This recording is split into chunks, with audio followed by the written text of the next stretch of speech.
टोटो जनजाति में ईयू नामक एक स्थानीय शराब बनाए जाते हैं, जो न केवल उनके द्वारा पीने मात्र के लिए मायने रखता है, बल्कि उनकी हर एक पर्व त्योहार में देवी देवताओं को पवित्र चढ़ावे की तरह चढ़ाया भी जाता है। टोटो जनजाति के इस मान्यता को समझने के लिए उनके पारंपरिक प्रथाओं को जानना जरूरी है। जोहार, मेरा नाम नेहा बेदिया है और जैसा कि आप समझ ही गए होंगे कि आज की हमारी वीडियो टोटो जनजाति पर होने वाली है, तो आगे बढ़ने से पहले मैं चाहूँगी कि वीडियो को लाइक शेयर कर हमारे हौसले को बनाए रखें और चैनल को सब्सक्राइब नहीं किया है तो जल्दी से सब्सक्राइब कर ले।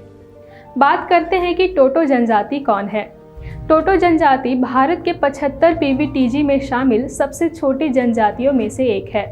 ये इंडो भूटानी जनजाति है जो पश्चिम बंगाल के 3 पीवीटीजी आदिवासी समूहों में गिने जाते हैं।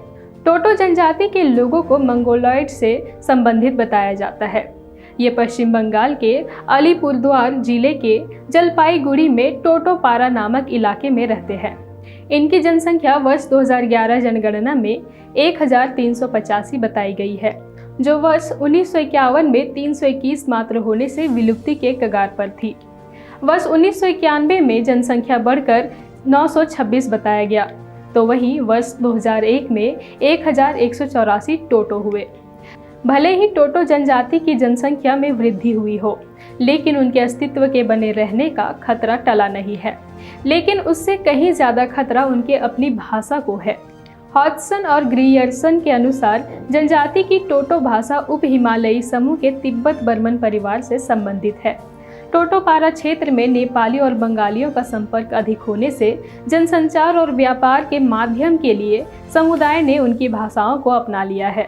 टोटो समुदाय की अपनी भाषा को केवल कुछ ही लोग बोलते और समझते हैं, हालांकि भाषा को संरक्षित किए जाने का प्रयास भी करते देखा गया है। वर्ष 2015 में समुदाय के एक इतिहासकार और प्रमुख धनीराम टोटो द्वारा टोटो वर्णमाला का आविष्कार टोटो लिखने के लिए किया गया था। इसका उपयोग साहित्य, शिक्षा और कंप्यूटिंग में सीमित स्तर तक किया जाता है। वहीं अक्टूबर 2019 में यूनिकोड तकनीकी समिति द्वारा टोटो को यूनिकोड में जोड़ने का प्रस्ताव स्वीकार किया गया था। इसे सितंबर 2021 में रिलीज के साथ यूनिकोड मानक में जोड़ा भी गया था। टोटो समुदाय में शिक्षा की बात करें तो बदलते समय के साथ उन्होंने शिक्षा के महत्व को भली भांति समझा है। टोटो जनजाति में शिक्षा को लेकर अच्छी पकड़ है और इसमें सकारात्मक सोच रखते हैं। यही वजह है कि उनकी शिक्षा के प्रति अन्य पीवीटीजी में शामिल जनजातियों के मुकाबले अधिक रुझान है। टोटो जनजाति के लोगों में 80% से अधिक साक्षरता दर है। आजीविका के मामले में टोटो जनजाति जंगलों और थोड़ी बहुत खेती पर निर्भर है। जंगलों के उत्पादों को इकट्ठा करते हैं और बेचते भी हैं। खेती में उगाए गए खाद्य पदार्थों जैसे मड़ुआ, मकई आदि का सेवन करते हैं। इसके साथ ही जानवरों जैसे बकरी, सुअर, मुर्गी आदि को पालते हैं और जब बढ़ जाए तो उन्हें बेच देते हैं। टोटो जनजाति विवाह के मामले में मोनोगैमी है, यानी केवल एक विवाह करने में भरोसा रखते हैं, लेकिन पॉलीगैमी यानी बहुविवाह पर पूरी तरह रोक भी नहीं है। समुदाय में यदि किसी पुरुष की पत्नी की मृत्यु हो जाती है तो वह मृत पत्नी की छोटी बहन से विवाह कर सकता है, लेकिन एक महिला अपने मृत पति के भाई से विवाह नहीं कर सकती है। बताया जाता है कि किसी भी विवाहित सदस्य की मृत्यु होने के बाद उसे दोबारा शादी की अनुमति तब होती है जब वह 12 महीने तक अविवाहित रहे। टोटो समुदाय में विवाह करने के विभिन्न तरीके हैं। बातचीत कर विवाह करना, थुल बेहोया, भाग कर विवाह करना, चोर बेहोया, कब्जा करके विवाह करना, साम बेहोया और प्रेम विवाह करना यानी लामा लामी। बता दें कि टोटो समुदाय में तलाक की प्रथा नहीं होती है। चूँकि टोटो जनजाति पूर्णतः जंगलों पर आश्रित है, तो अवश्य है कि एक आदिवासी होने के नाते उनका प्रकृति से अधिक लगाव होगी ही।